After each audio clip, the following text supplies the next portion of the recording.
Well. Today is Thursday the 21st of June. Happy Litha, everyone. It's the summer solstice, midsummer. St. Francis of Assisi told us a single sunbeam is enough to drive away many shadows. But Saturn is in Capricorn until 2020, and winter has only just begun. Saturn is concerned with boundaries and borders, and whilst in Capricorn, wears no disguise.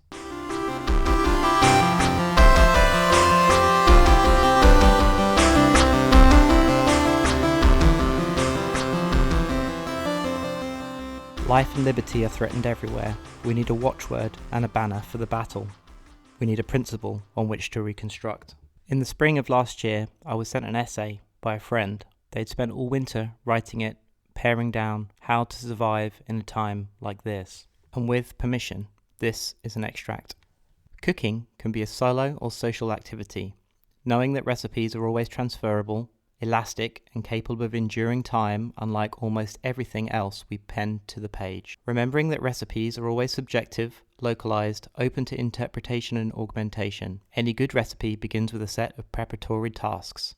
The opening of mine reads: 1. Spend whatever you have available to you in this moment.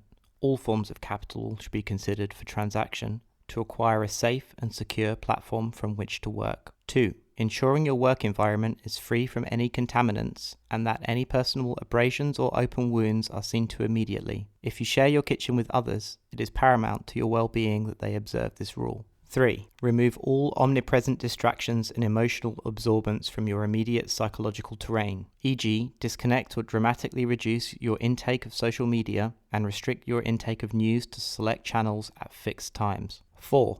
Develop a consistent and disciplined daily practice of activities that ensures resilient self-care and which enables the building of core strength over time, e.g., meditation, Krav Maga, TRE, Queria, somatic technique, I Ching, or whatever flavor suits you best. 5. Create and find forms of information transmission that circumvent the dominant and infinitely traceable modes of communication we use most often.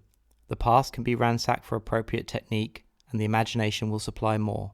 E.g., observe the use of the half arc of the Ithacus drawn in the sand by Christians during their persecution in the time of the Holy Roman Empire. 6. Build a strong network of trust, offline. 7. Re-examine the literature. Research the most contentious areas of exploration that were heavily curtailed or shut down during or after the period of the 1960s. Re-perform the experiments done that evidence the best and most intriguing results. 8. Internalize a new time horizon that accepts that you may be dead and nothing but nutrients for earthworms before the effects of your contribution matters. 9. Treat the appearance and act of assimilation as the most effective means to create for oneself a cloak of invisibility. 10. Find the others. End quote. In the Chaos Protocols, Gordon White writes, if there is an upside to living in the Kala Yuga, it is this.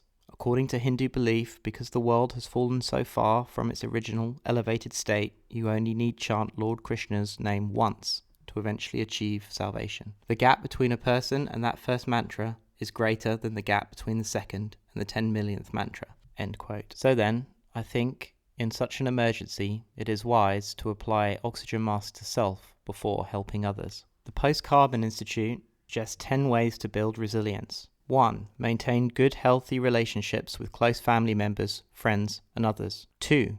Avoid seeing crisis or stressful events as an unbearable problem. 3. Accept circumstances that cannot be changed. 4. Develop realistic goals and move towards them. 5. Take decisive actions in adverse situations. 6. Look for opportunities of self-discovery after a struggle with loss. 7. Develop self-confidence. 8. Keep a long-term perspective and consider the stressful event in a broader context. 9. Maintain a hopeful outlook, expecting good things and visualizing what is wished. 10. Take care of your mind and body, exercise regularly, and pay attention to your needs and feelings. I should have called this episode 2 lists that I really enjoy. I'm sharing them because I think others might find them useful too. And finally, there should be an awareness that social media helps co-create the world as a feedback loop with the major historical narrative, and we should be mindful of that. Is the social psychic weather outside the same as inside your friends and family circles? Thank you very much for listening to episode 1811 of Permanently Moved.online, a podcast in 301 seconds.